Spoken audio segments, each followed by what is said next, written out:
Good morning. It's Wednesday, August 20th, 2025.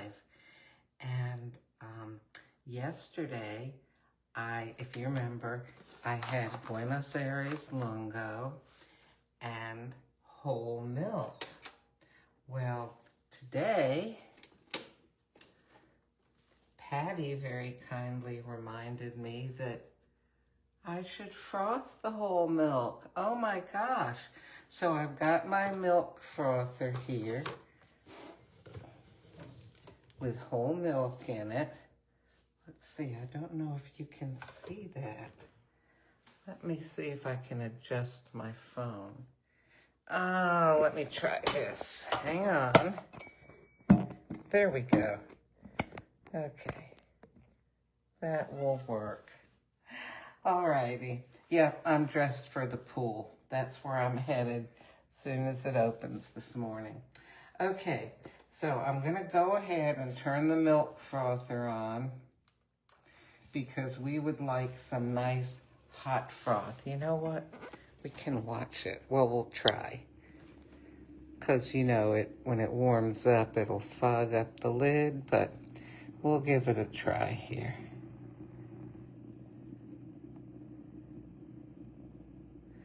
Oh yeah, you can see that the bottom is disappearing. Oh yes. Oh, this is looking so promising. I'm very excited.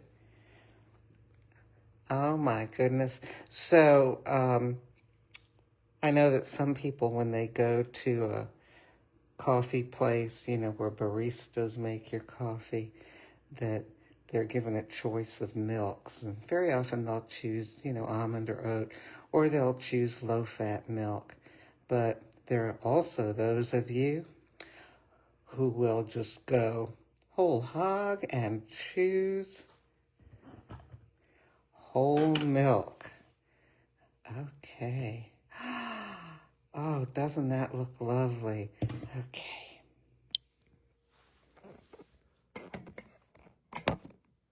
Now, let me give this a taste. You know, I really think there is something to what I said yesterday about the whole visceral memory thing in a positive way.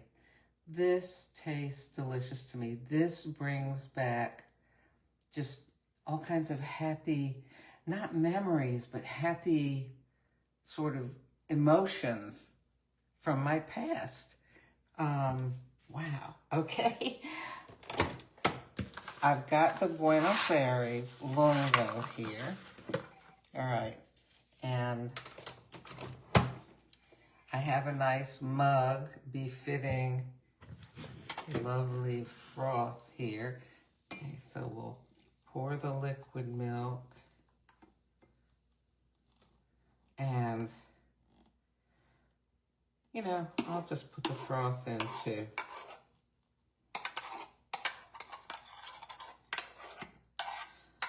You know, if you're being really fancy about it, then you'll wait and put the coffee in and then spoon the froth on top. But I'm not going to be so fancy this morning. So let's see how this goes. Lungo.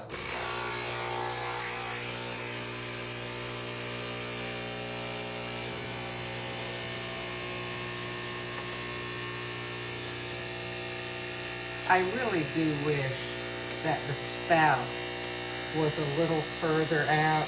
This is made really to accommodate an espresso cup.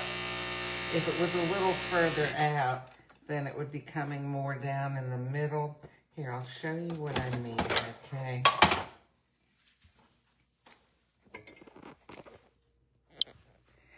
Okay, this is where it came out, okay? So, in other words,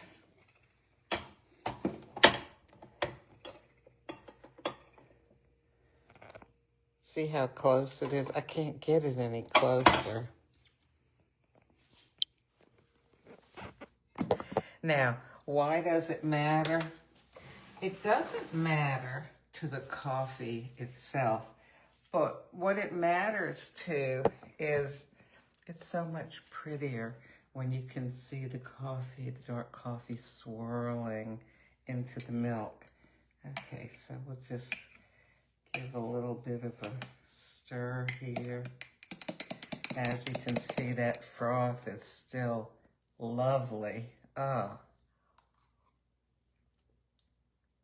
Yes, this is so, every time, happy emotions come back. Wow.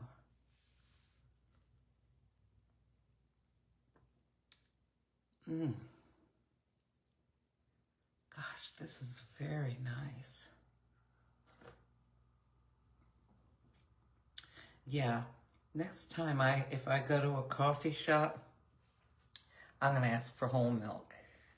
Yeah, so I've got my pessimist's mug here. Let me do this. This cup, this glass is now half empty. But as you can see, it's actually now half full.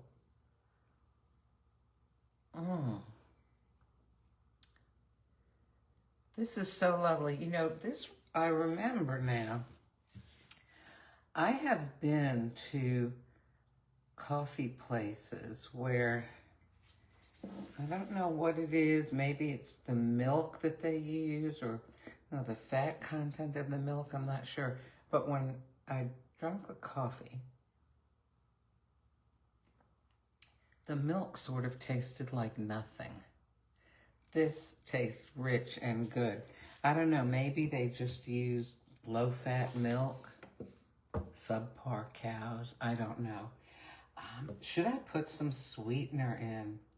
That would make it so fun. And you know what?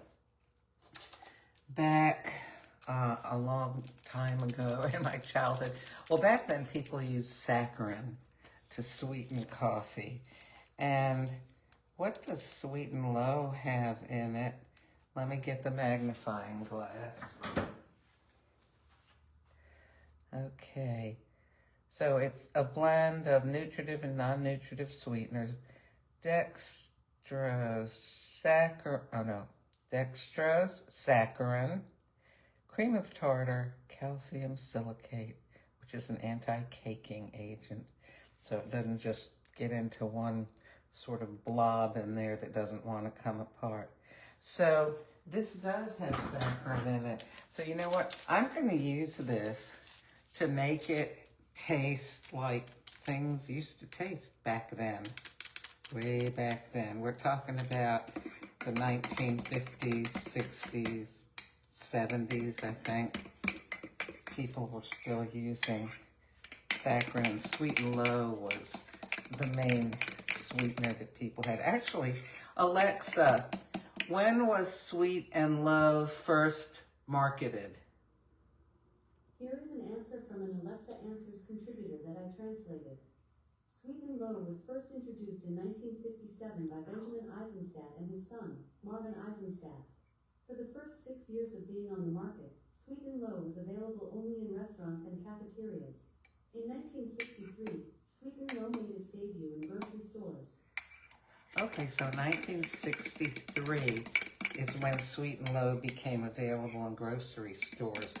But in 1957, it was introduced only into restaurants, and, you know, it wasn't available to the individual consumer.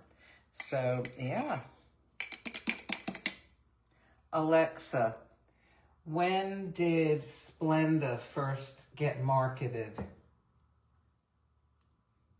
Alexa, when did Equal first go on market?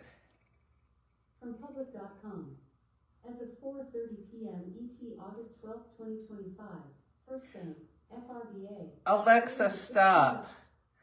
You know, sometimes if you don't word things exactly right, Alexa understands it differently than a person would understand it. Okay.